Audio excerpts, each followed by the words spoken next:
Hello my friends, John LaRuffa here with another Unbiased unboxing. And in this episode, we're going to take a look at the new game from Friedemann Freeze, Findorff.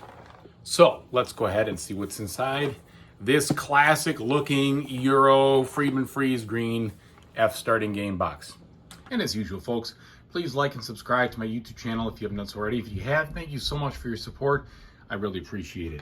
So, this game has a lot of the trappings that I think I would really like.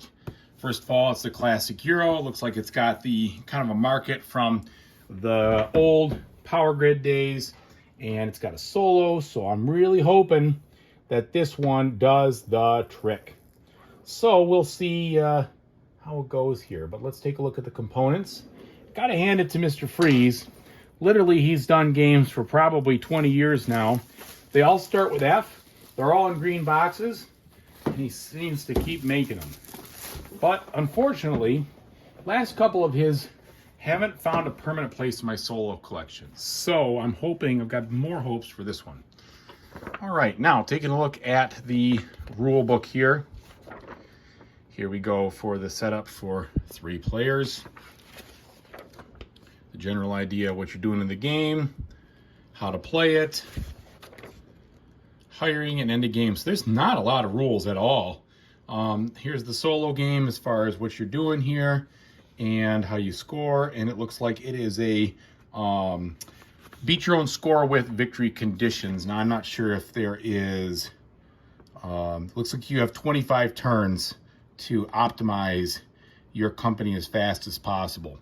So it looks like it is not a situation where you're playing against an automa, but rather a beat your own score kind of game, which I don't mind at all. I don't mind at all as long as it's enjoyable and it's tight. And 25 turns hopefully will feel that way. All right, so we're looking at the components here. We've got medium cardboard. It's got the industrial feel to it, which is good because that's what the kind of the game is supposedly all about. Interestingly, that they kind of like decorated the actual cardboard itself. It didn't just leave it for being, I don't know, white or whatever. So that's kind of interesting. I haven't seen that before. And if I have, I've forgotten about it. So then we've got, again, more. It's not going to have any problems punching it out.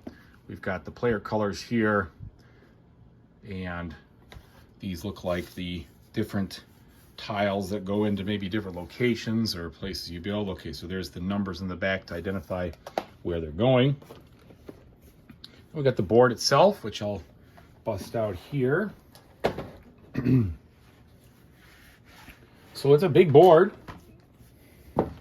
A little bit misleading from the back of that box. All right, well, it definitely has this brownish greenish feel to it. I'm not saying I love that artwork. It does look a little bland, but we'll see how it plays. Again, it does have an old school kind of feel from a Euro standpoint.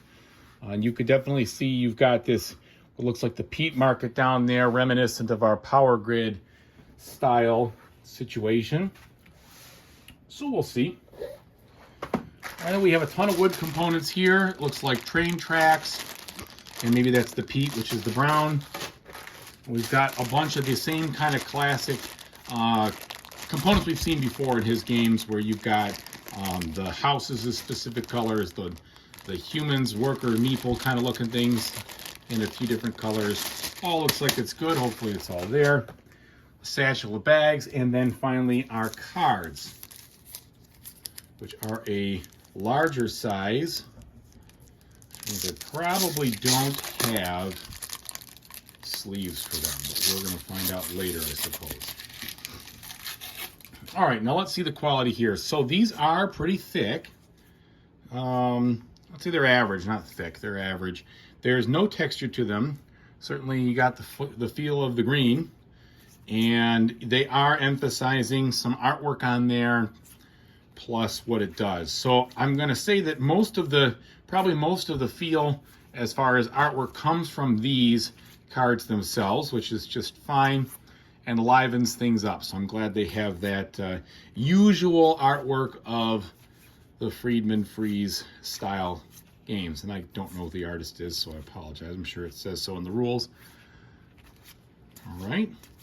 But it looks pretty good. And then these look like they are functional storage things, perhaps. And then you've got your player aids on bureaucracy. There we go. All right, so overall, artwork looks a little bland, not gonna lie. But if the gameplay's there, that's fine with me. These look good. I like that. They definitely have a sprucing up effect, and so do these too. These tiles do look good, so they'll probably look a little better when they're all over the board. But the board is definitely not busy. It's not overwhelming by any means. You certainly have that feel to it, like it's going to be non-distracting. All right, thanks for watching, everybody. I really appreciate it. Whatever you decide to play in the future, I hope you have a fantastic time doing it. Take it easy.